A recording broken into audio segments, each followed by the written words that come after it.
Today's video is another first apartment series video, and I'm really excited about this one because we're going over how I organize and pay my bills and just like really my organization system for paying for my apartment, utilities, and expenses.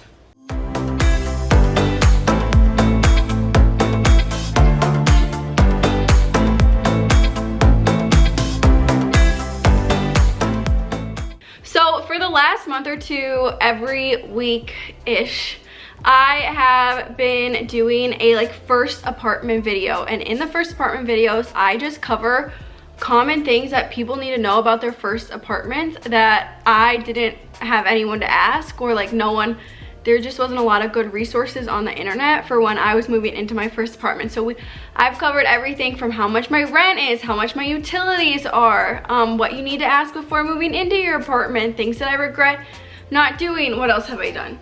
I don't know. I've literally done a ton of them, and I have them all saved in a playlist so that you can find them there. It's under first apartment.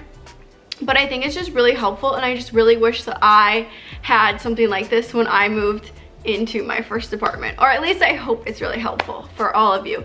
And I think it's just really, I see this in every video, but I think it's just really interesting to see other people's numbers and how they do things. And I know, especially for this video, I love seeing how people organize their money and kind of set it up. So this is just super interesting for me. But like I said before, today's video is all about how I organize and pay my apartment bills.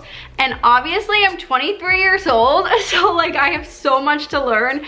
And this is just a system that works for me. So any way you pay your bills will work for you, duh. But this is how I do it and how I make sure that I never miss a bill and I keep on track. And it's just been a system that has really worked well for me and made it easy. So without further ado, let's get into the video. So how I organize my apartment bills. I am an avid checkings account user, and so I have 6 checking accounts that are all divided out. They all have very specific things for what they're used for. So I have a main checking account, and that's where my groceries come out of, and just where my debit card's attached to, and where the main chunk is. And then I have a savings account, which is my savings, obviously.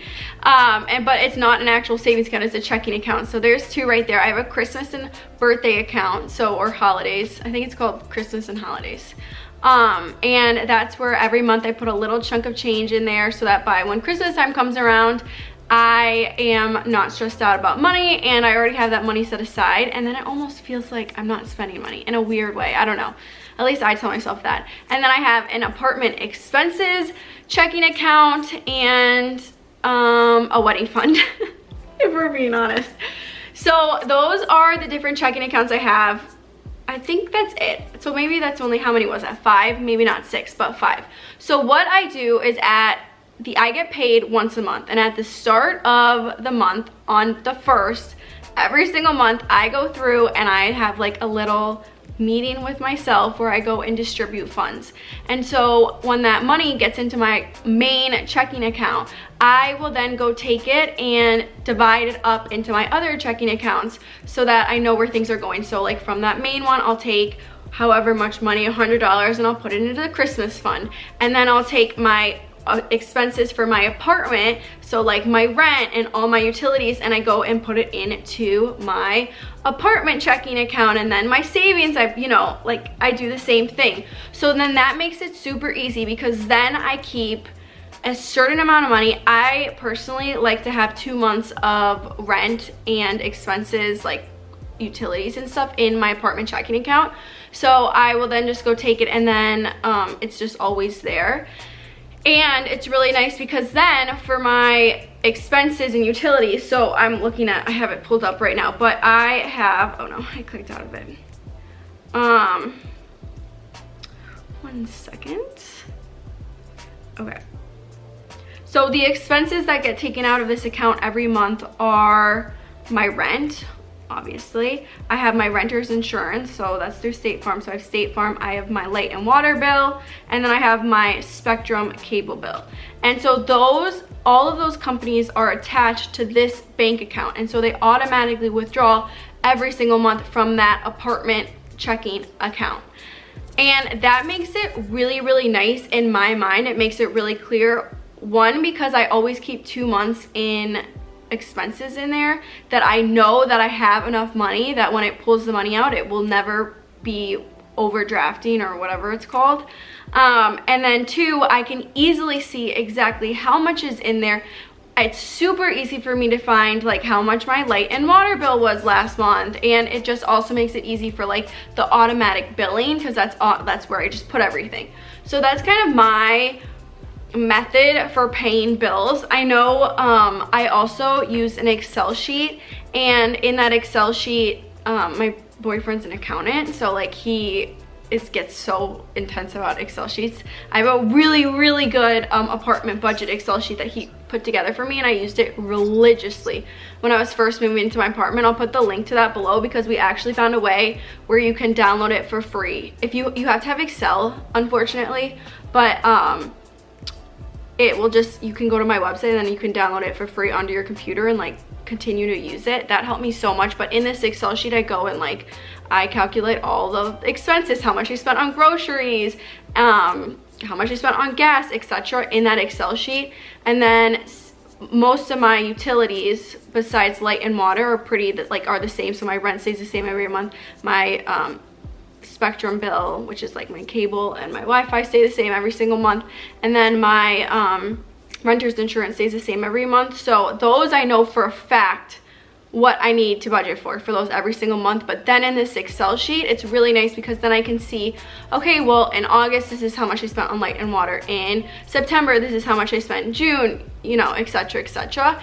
And I can kind of look at those numbers and be like, okay, well, I remember that I use air conditioning a lot more this month, and so I can kind of guesstimate for the next month on that first, because on the first okay, this video is kind of all over the place, but I hope you're kind of understanding what I'm saying. On the first of the month, I look ahead at my finances, but I also look behind, because looking behind, when I can see, holy crap, I dropped a lot more money at Target than I thought I did. But then I can also see like how much my the whole light spiel that I was just going on, and then guess, or you know, make a smart guess on what I should budget for my apartment for next month. So that's how I organize my bills. At my bank, you can have as many checking accounts as you want, I believe. And I'm just the type of person that I like everything to be extremely straightforward, and this is a really straightforward way for me to do it. I can see exactly how much I'm spending, and it just keeps it really nice and organized. So I hope that was helpful. Like I've really said, I've said that so many times in this video, but everyone budgets their money differently. As long as you're paying your bills, it really doesn't matter, but that's just the way that's been best for me. So make sure to check out my other first apartment series videos. I really am trying to cover like as many questions as I had before I moved into my apartment, but if you have any more first apartment questions or anything else you want me to cover in this first apartment series, leave them below in the comments and I'll make sure to do videos on them. I'm like starting to kind of close it up because I don't know really what else to talk about since I've covered a lot of it, but make sure to check out the other ones. They're super helpful, and follow me on Instagram at by Sophia Lee. I give a ton of first apartment tips and decorating ideas that are cheap but like look expensive, organization tips, cleaning hacks, you know, the whole situation. And then also make sure to subscribe to me on this channel right here. I hope you guys have a great day and that this video was really helpful for you, and just also that it gets you excited to move into your first apartment. Like I was so excited to move into my first apartment that if I don't know, I just wish I would have had someone telling me what they were doing, kind of like this, not to pat myself on the back or anything, but it would have actually been really nice just to get like a real life example on what people are doing for, you know, adulting things.